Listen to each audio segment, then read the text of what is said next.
Bismillahirrahmanirrahim. Assalamualaikum warahmatullahi wabarakatuh. Izinkan kami dari kelompok 1 akan membahas tentang tugas sistem informasi. Yang pertama yaitu tentang konsep pemrosesan transaksi, di mana pengertiannya itu adalah bagian dari sistem informasi yang merupakan sebuah sistem yang menjalankan satu transaksi rutin diperlukan untuk menjalankan bisnis. Untuk karakteristiknya itu, ya secara singkatnya itu berfungsi mencatat dalam bisnis data dan menyajikan informasi atau laporan yang bersifat baku atau standar, tidak mengandung banyak variasi. Intinya simple. Selanjutnya untuk tujuannya, yaitu yang pertama mencatat data dan transaksi, dan secara garis besarnya yaitu menjadikan informasi atas kegiatan operasional dengan akurat dan tepat waktu. Jadi intinya tujuannya itu mempermudah. Yang selanjutnya untuk kegiatan utamanya itu eh, di datanya itu dicatat itu baik berupa huruf, angka, tanda, bahkan gambar dan suara agar lebih jelas gitu. Jadi bentuk simbol dan yang lainnya juga ini bisa masuk ke dalam sistem informasi. Untuk kegiatan utamanya tadi memproses data, menghasilkan informasi baku, lalu disimpan dan terus untuk disimpan, diproses lagi, menghasilkan informasi baku lagi. Jadi diulang-ulang sampai si data tersebut bisa disimpan dengan maksimal. Nah, untuk komponennya itu ada prosedur, perangkat pemroses, dokumen, sistem pengadaan internal, dan basis data. Karakteristiknya itu adalah dengan keberagaman teknologi, terutama teknologi komputer dan multimedia. Intinya dengan adanya teknologi itu, jadi si karakteristiknya itu akan lebih mempermudah gitu data informasi ini. Nah, untuk contohnya itu di dunia perbankan itu secara garis besarnya seperti itu. Mungkin selanjutnya akan dijelaskan oleh rekan saya sendiri. Baik, terima kasih. Selanjutnya adalah konsep sistem otomatisasi kantor. Pengertian konsep sistem otomatisasi kantor yaitu sistem otomatisasi kantor didefinisikan sebagai sistem informasi berbasis telekomunikasi yang mengumpulkan, memproses, menyimpan, dan mendistribusikan pesan, dokumen, dan komunikasi elektronik lainnya antara individu, kelompok kerja, dan organisasi. Selanjutnya, manfaat yang diperoleh perusahaan dalam pemanfaatan sistem ini yaitu yang pertama membuat informasi jadi hemat biaya dan mudah digunakan, dipindahkan, dan dirawat. Yang kedua, dapat meletakkan landasan yang kuat untuk integrasi informasi. Selanjutnya, peranan otomatisasi kantor dalam memecahkan suatu masalah. Yang pertama, jenis organisasi. Yang kedua, pilihan pribadi. Yang ketiga, sumber daya OA. Yang selanjutnya, kategori penggunaan otomatisasi kantor ada 4. Yang pertama, manajer. Yang kedua, profesional. Yang ketiga, sekretaris. Yang keempat, pegawai administratif. Selanjutnya ada jenis otomatisasi kantor. Yang pertama, pemrosesan kata atau word processing. Yang kedua, ada email. Yang ketiga, surat suara atau voicemail. Yang keempat, kalender elektronik. Yang kelima, konferensi audio.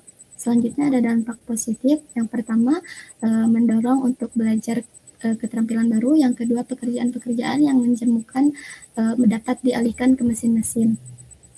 Selanjutnya ada dampak negatif. Yang pertama, cenderung karyawan menjadi mesin mendes. Yang kedua, masalah kesehatan sebagai akses dari peralatan seperti layar, printer, dan sebagainya. Terima kasih. Selanjutnya akan dijelaskan oleh rekan saya. Baik, sistem kerja pengetahuan kita masuk ke dalam pengertiannya. Knowledge work system adalah sistem yang membantu pekerja pengetahuan atau knowledge worker dalam menciptakan dan mengintegrasikan pengetahuan baru dan informasi dalam organisasi.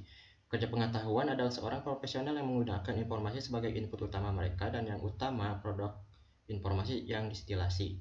Kita masuk ke dalam peran knowledge worker, yaitu yang pertama menjaga organisasi tetap up to date dalam pengetahuan sesuai dengan perkembangan dunia luar, baik dalam teknologi, ilmu pengetahuan, konsep sosial, dan seni budaya. Selanjutnya, bertindak sebagai konsultan internal dalam areanya baik untuk perubahan maupun peluang. Yang terakhir, untuk bertindak sebagai change agent, yaitu melakukan evaluasi, inisialisasi, mengusulkan proyek perubahan. Selanjutnya akan dijelaskan oleh rekan saya. Materi selanjutnya yaitu adalah konsep sistem informasi manajemen. Yang pertama itu ada pengertian. Sistem informasi manajemen merupakan kegiatan yang dilakukan secara kelompok unsur dalam sebuah organisasi yang saling terkait dalam usaha memecahkan suatu masalah dengan memanfaatkan sumber daya manajemen sehingga sampai pada sebuah pemberian informasi yang mendukung pengambilan keputusan. Selanjutnya itu ada tujuan sistem informasi manajemen. Yang pertama, menyediakan informasi yang dipergunakan untuk perencanaan, pengendalian, pengevaluasian, dan perbaikan berkelanjutan. Yang kedua, menyediakan informasi untuk pengambilan keputusan. Yang ketiga, menyediakan informasi yang akan digunakan dalam perhitungan harga pokok, rekrutmen, dan tujuan-tujuan manajerial lainnya. Selanjutnya itu ada karakteristik. Yang pertama, membantu manajer secara terstruktur. Yang kedua, dirancang untuk memberikan laporan operasional sehari-hari. Yang ketiga, sangat bergantung pada keberadaan data organisasi secara keseluruhan. Dan yang terakhir yaitu membutuhkan perencanaan. Selanjutnya itu ada konsep pokok sistem informasi. Yang pertama itu konsep informasi, yang kedua konsep manusia sebagai pengelola informasi, yang ketiga konsep sistem, yang keempat organisasi dan manajemen, yang kelima pengembalian keputusan, yang keenam konsep nilai informasi. Selanjutnya akan dijelaskan oleh rekan saya.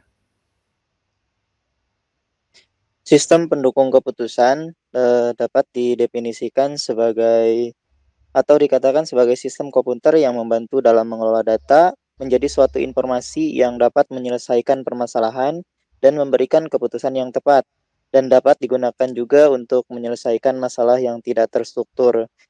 Di bawah ini terdapat masalah terstruktur, masalah semi terstruktur, dan masalah tidak terstruktur. Untuk masalah terstruktur, yaitu masalah yang sering terjadi atau permasalahannya sudah diketahui sebelumnya, dan solusinya pun sudah diketahui. Untuk semi terstruktur, kadang-kadang itu terjadi masalahnya juga akan terlihat unik atau separuhnya solusinya itu sudah diketahui. Untuk tidak terstruktur, jarang terjadi, sekalipun terjadi itu masalahnya akan terlihat unik untuk solusinya. Baik, terima kasih. Ya, terima kasih atas pemaparannya. Mungkin itu dari kelompok kami yang bisa disampaikan. Apabila ada pertanyaan, silahkan ditanyakan di kolom komentar.